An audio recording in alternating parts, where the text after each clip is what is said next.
She made it home safely, walked through her front door, and was never seen alive again. By morning, the house showed signs of a violent struggle. The phone line had been cut, and for 36 years, no one knew who killed her. Lisa Marie McBride was 27 years old, a bank employee, responsible, reliable, someone who showed up. On a night of June 22nd, 1990, she did something completely normal. She went out with friends. They traveled into New York City for a concert, then returned to New Jersey, ending the night at a local bar in Newfoundland. Witnesses described her as social, friendly, talking to people she knew, nothing unusual. And around 1:15 a.m. she left. She had work in the morning. By 2 a.m., neighbors saw her pull into her driveway, get out of her car, walk into her home. That moment would become the last confirmed sighting of Lisa McBride alive. By morning, something felt off. Lisa didn't show up for work. Calls to her home went unanswered. Her brother went to check on her. What he found inside wasn't normal. It was disturbing. The bed had no sheets. The couch had been moved. Lights were left on. And most importantly, the phone line had been cut from the outside. There was also cuts in a window screen suggesting forced entry. And Lisa was gone. No note, no explanation, just signs of a struggle. Months had passed. Searches turned up nothing. Then, in October 1990, everything changed.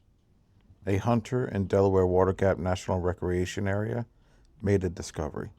Human remains. The body was decomposed, nearly skeletonized, hidden deep in the wooded area. Dental records confirmed what everybody feared. It was Lisa McBride. An autopsy revealed trauma to the face, evidence of violence, homicide. But no suspect, no arrest. The case went cold. For over 30 years, nothing. No leads, no justice. Lisa became one of the many cold cases, a file sitting on a shelf. But behind the scenes, something was changing.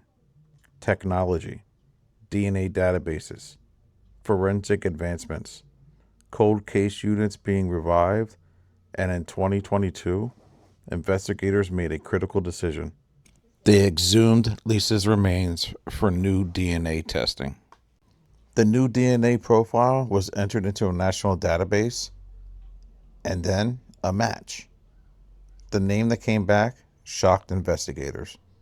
Robert Bob McCaffrey Jr.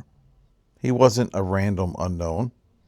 He already had a history, previously convicted in connection to his wife's disappearance, known to investigators, and a man with a dark past. DNA tied him directly to Lisa's murder. And after 36 years, the case exploded back to life. Well, strange and bittersweet. That's how the family of Lisa McBride described an arrest made after more than 3 decades of waiting. Doug McBride thanked law enforcement agencies that helped advance the investigation into his sister's death. Robert Bob McCaffrey was taken into custody April 11th in North Carolina. He's been charged in the 1990 murder of McBride. Investigators in New Jersey say advances in crime scene DNA analysis linked his profile to evidence recovered from McBride's home. The case has also renewed interest in the 2012 disappearance of Gail McCaffrey here in Charleston. Bob McCaffrey was previously charged with murder and obstruction of justice in that case, but a grand jury declined to indict him on the murder charge. McCaffrey's story made the case even darker. His wife disappeared in 2012, and then he fabricated a letter to mislead the investigators.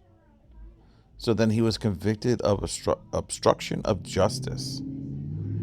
And his wife, still presumed dead. Authorities now believe Lisa McBride may not have been his only victim. And even more chilling, A witness later claimed McCaffrey admitted he killed Lisa because she rejected him. And just last month, April of 2026, McCaffrey was arrested in North Carolina. He's being charged with murder, kidnapping, and burglary. A case once thought lost was back. And for Lisa's family, justice didn't come quickly, but it came. For 36 years, her killer walked free. But in the end, the truth caught up with him. Because cold cases don't stay cold forever. Thank you guys for watching again. Please like and subscribe. It's the only way to get these videos out there. Until next time.